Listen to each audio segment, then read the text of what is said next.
పాఠశాల వేద పాఠశాల ఆధ్యాత్మిక విద్యార్థుల అధ్యయనశాల ఆధ్యాత్మిక జీవిత పాఠాల పరిశోధనశాల ఆది నుండి బైబిలు క్లుప్త అధ్యయనానికి మరో సదవకాశం.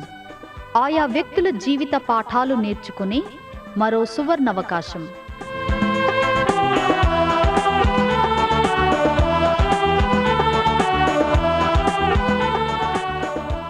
వినండి వేద పాఠశాల నూతన వర్తమానాలు.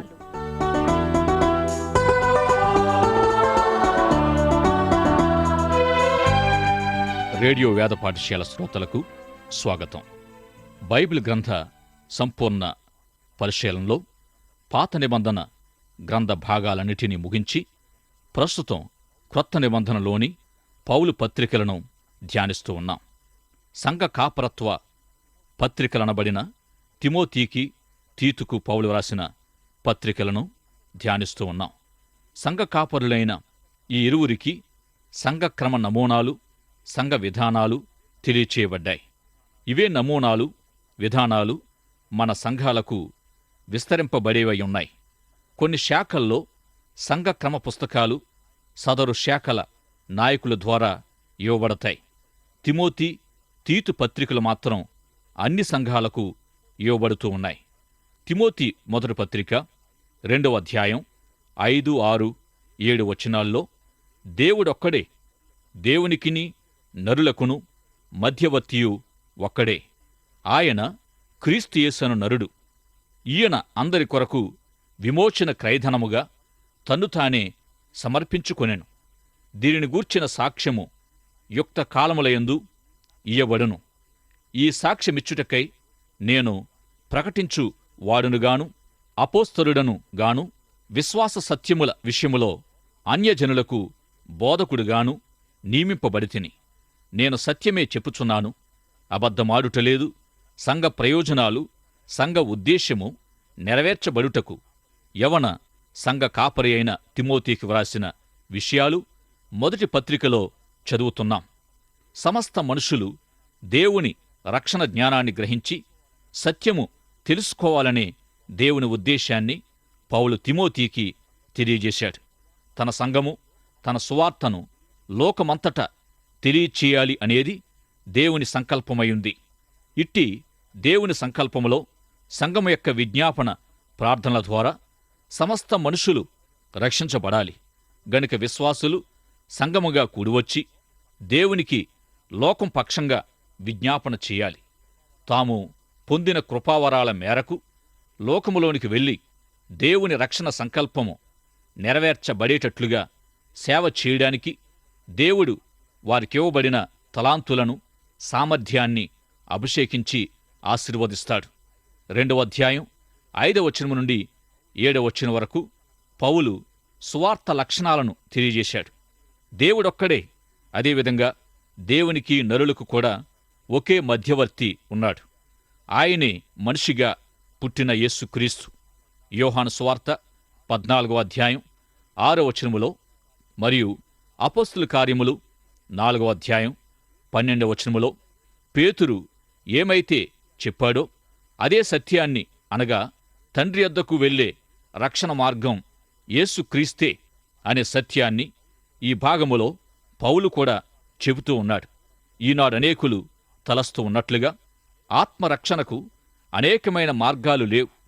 యేసుక్రీస్తునందలి విశ్వాసము ద్వారా మాత్రమే మనిషికి రక్షణ కలుగుతుంది.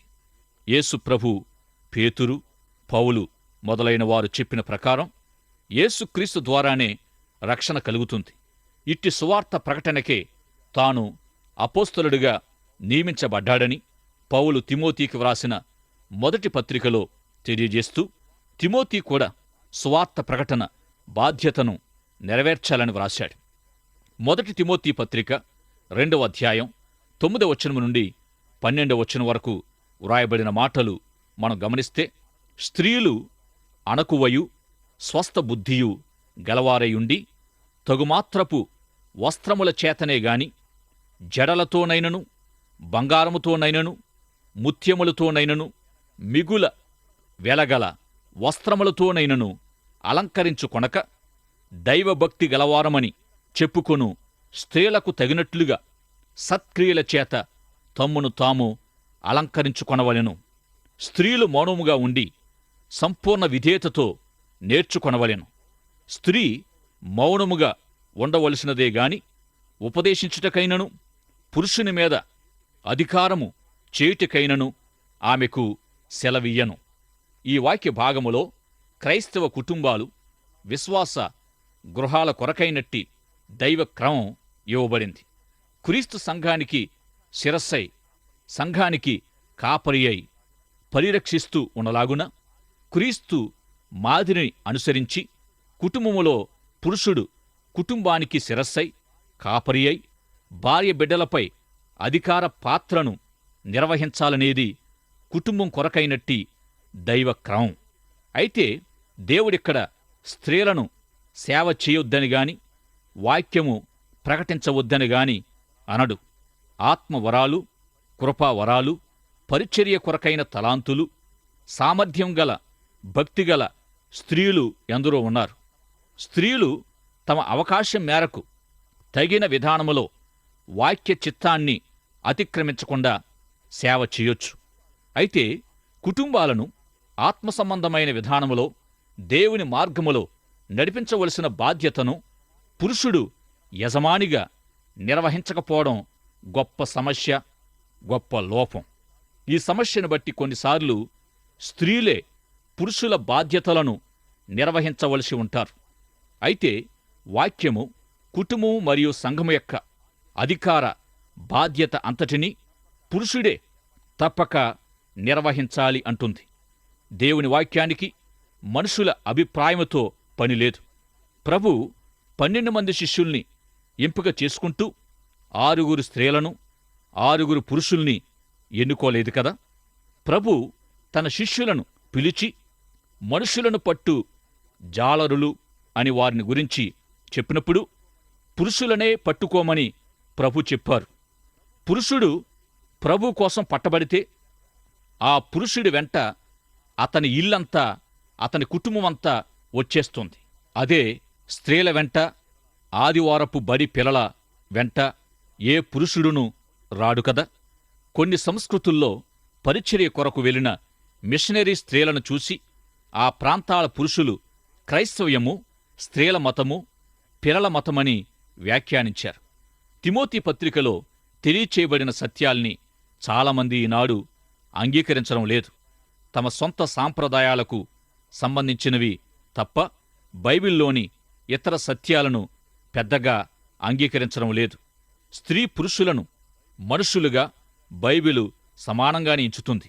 కాని వారు నిర్వహించవలసిన విధులు, బాధ్యతల విషయములో ఎవరి ప్రత్యేకత వారిదే.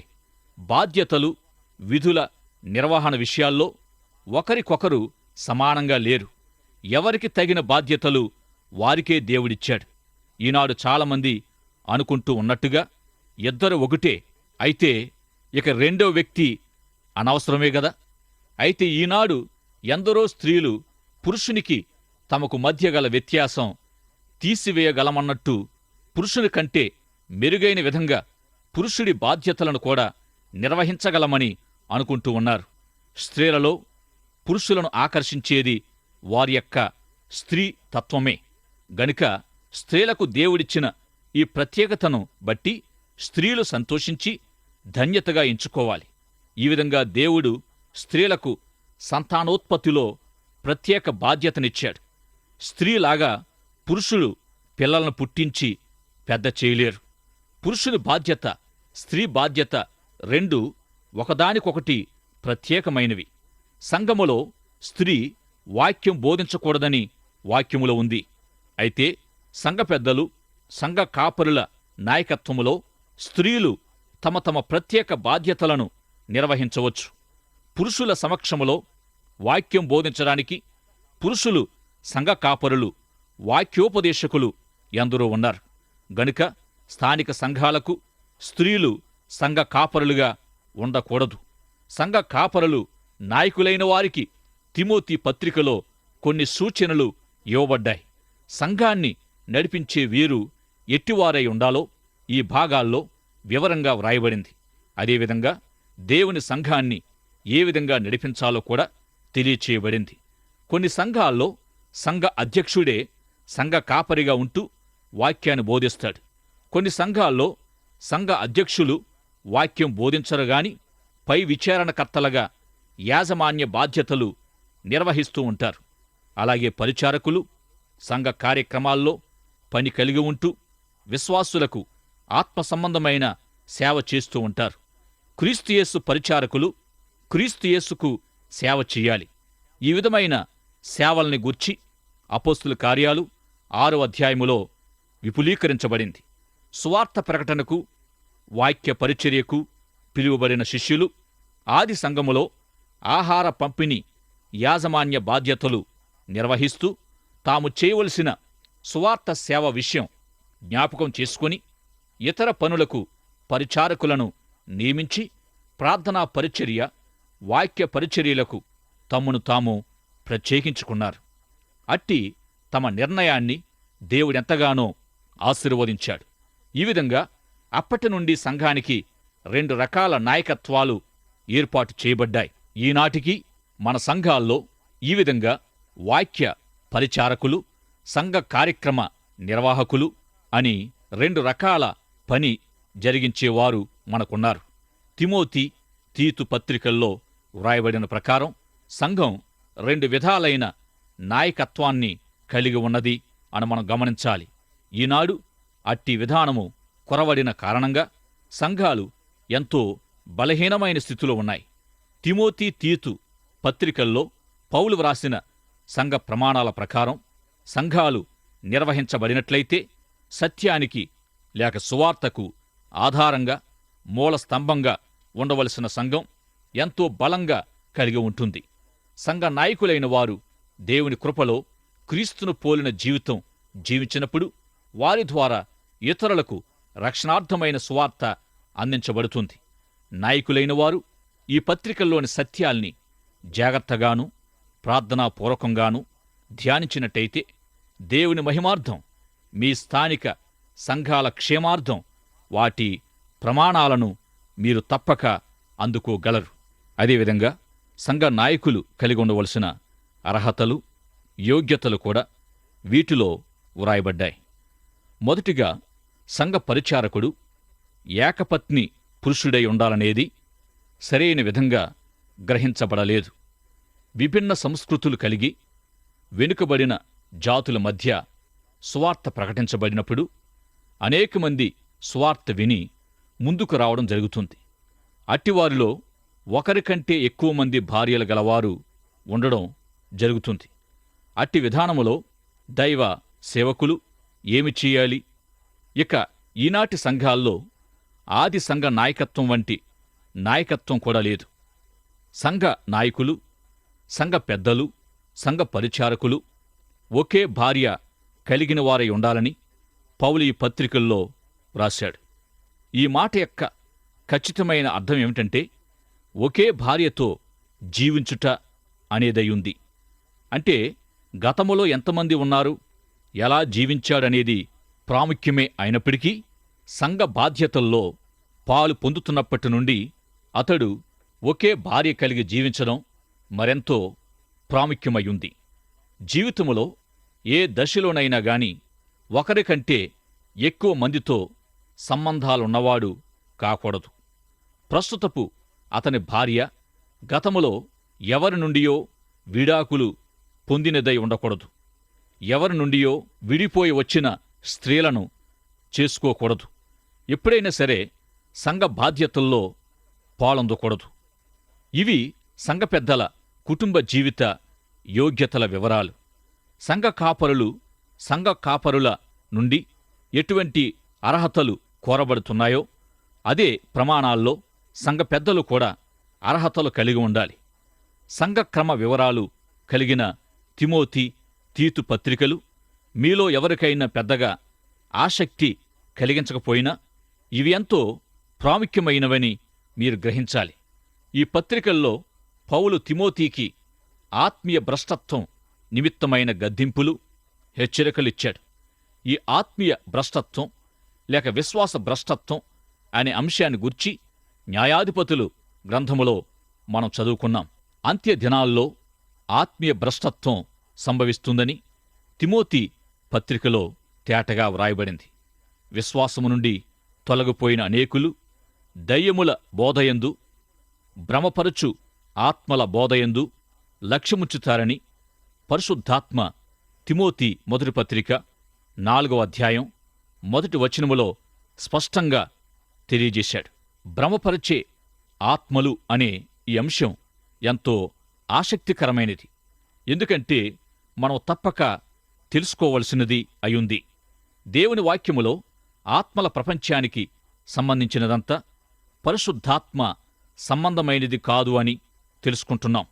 అయితే అనేకులు ఈ సత్యాన్ని గ్రహించలేక ఆత్మలకు సంబంధించినదంతా పరిశుద్ధాత్మ దేవునికి సంబంధించినదే అని మూర్ఖంగా నమ్మి వాటితో సంబంధం పెట్టుకుంటారు.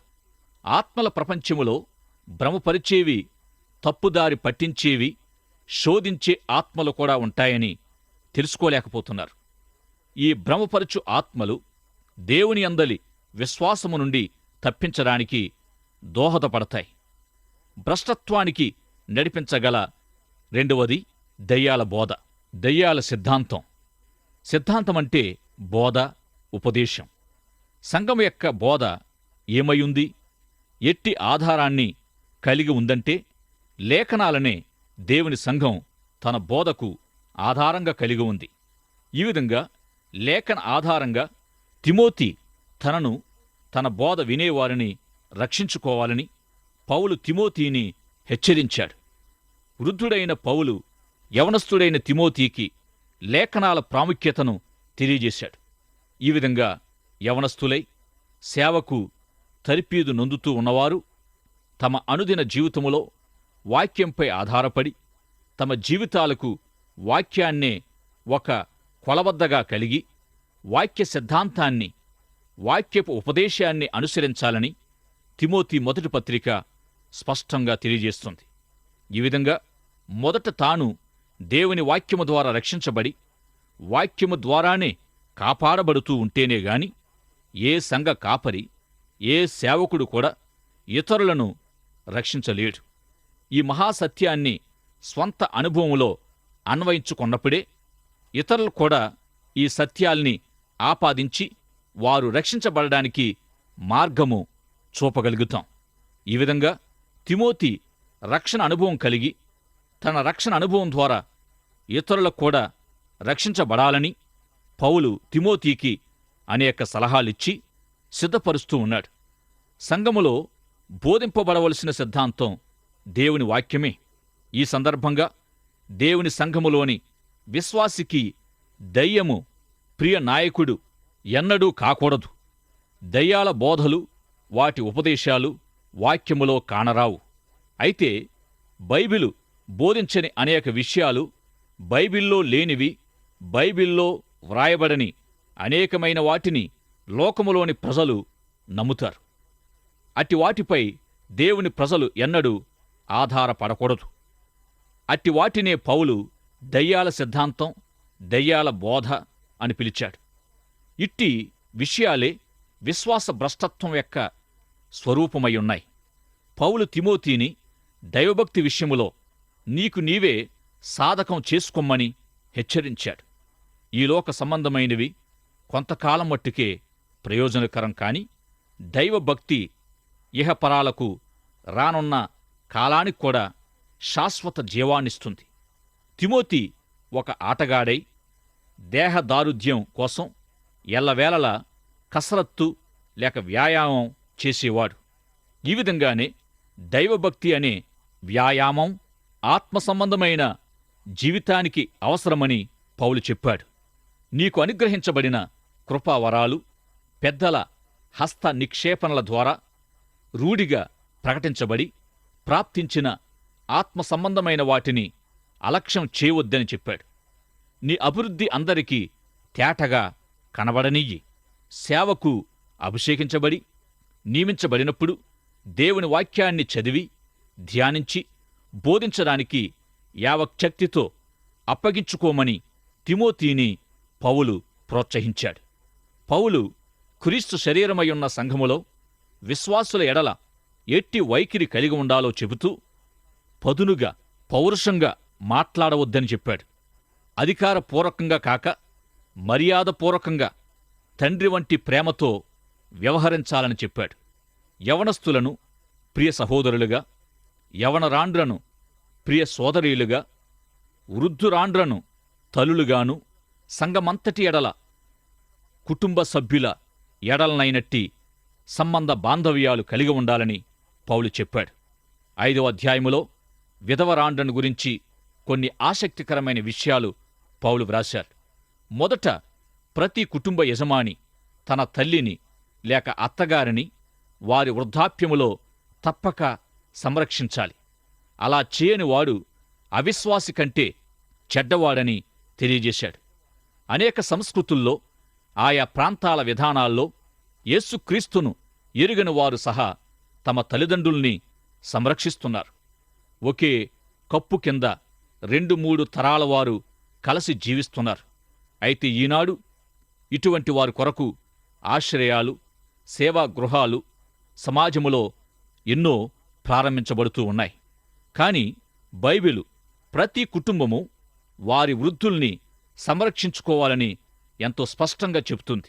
అలాగే ఏ వృద్ధున్నైనా తిరస్కరించక గౌరవించమని పౌలు వ్రాశాడు. సంఘ నాయకులు, సంఘ కాపరులపై ఎట్టి నేరారోపణ ఎవరూ చేయకూడదు. ఏదైనా అనిపించినా లేక వినిపించినా అది సరైనదో కాదో తేటపరుచుకోవాలి.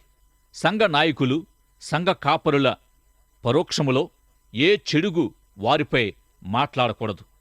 సంఘ నాయకత్వ పదవిలో ఉన్నవారు పాటించవలసిన ఉన్నత ప్రమాణాల విషయమై పౌలు ఇచ్చిన ఆలోచన ఎంతో ప్రాముఖ్యమైనది. ఇక సంఘ క్రమశిక్షణ పాటించే విషయములో పక్షపాతం వైఖరి కలిగి ఉండరాదని పౌలు తిమోతిని హెచ్చరించాడు. నాయకులు పాపం చేసినట్లయినా గద్దింపుకు తప్పక అర్హులే. పాపం విషయములో ఎవరైనప్పటికీ కఠినంగానే వ్యవహరించబడతారు. ఈ సత్యాలను తేలిగ్గా ఎంచవద్దు. ఇలాగు చేసి నిన్ను, నీ బోధ వినువారందరినీ రక్షించుకోవాలని పౌలు తిమోతికి గొప్ప ఉపదేశాల్ని ఇస్తూ ఉన్నాడు. ఈ పత్రికలో పౌలు తిమోతికి సంఘ స్వభావము, సంఘ ప్రయోజనము, సంఘ బాధ్యతలు, నిర్వహణ విధులన్నిటినీ ఎంతో విపులంగా తెలియజేశాడు. ప్రియ శ్రోతలారా, ఇంతవరకు దేవుని యొక్క పరిశుద్ధాత్మ ద్వారా ప్రభువైన యేసుక్రీస్తు సంఘం పట్ల కలిగి ఉన్న ప్రణాళికను, సంఘం పట్ల తాను కలిగి ఉన్న ఉన్నతమైన ఉద్దేశాన్ని మనం విన్నాం. స్థానిక సంఘానికి చెందిన సేవకులుగా, సేవకురాండ్రగా, విశ్వాసులుగా జీవిస్తున్న మనము ఏ విధముగా దేవుని సంఘాన్ని మనం కాస్తున్నామో, సంఘాన్ని నడిపిస్తున్నామో ఒక్కసారి మనల్ని మనము పరిశీలించుకుందాం. దేవుని వాక్యము ద్వారా మనము కాపాడబడుతూ ఉన్నప్పుడే దేవుని వాక్యము ద్వారా మనం అనేకులను ప్రభు కొరకు రక్షించగలము అనే మహాసత్యాన్ని మనం విన్నాం. గనుక మన అనుదిన జీవితములో దేవుని వాక్యము ద్వారా కాపాడబడుతూ దేవుని వాక్యము ద్వారా మన జీవితాలు జీవించుచు అనేకులను ప్రభు దగ్గరకు నడిపించడానికి పరిశుద్ధాత్ముడు మనకు సహాయం చేయనుగాక. ప్రార్థన చేసుకుందాం. ప్రేమగలిగిన మా ప్రియ పరలోకపు తండ్రి, ఇంతవరకు మీరు మాకు బోధించిన సంఘ నియమాలను బట్టి మీకు స్తోత్రాలు చెల్లిస్తున్నాం.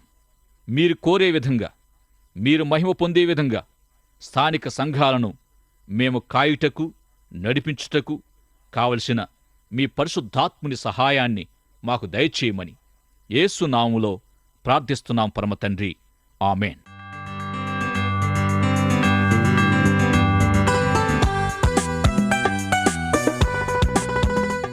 వేద పాఠశాలకు క్రమంగా హాజరవుతున్న విద్యార్థులకు మా అభినందనలు. ఈనాటి తరగతిలో మీరు వింటున్న ఆధ్యాత్మిక పాఠాలు మీ వ్యక్తిగత, కుటుంబ జీవితాలకు ఎంతో సహాయపడగలవని ఆశిస్తున్నాం. ఈ పాఠాల ద్వారా మీరు పొందుతున్న ఆత్మీయ మేలులు, ఆశీర్వాదాలు మాకు కూడా తెలియపరచండి. నేటి పాఠంలో మీకు ఏ విధమైన సందేహాలు ఇంకా అర్థం కాని విషయాలున్నా వెంటనే మాకు వ్రాయండి.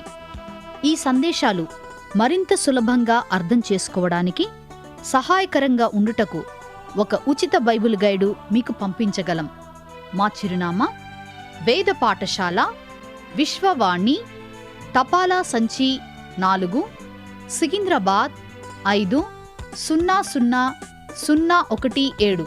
మా ఈమెయిల్ ఐడి telugu@radio882.com.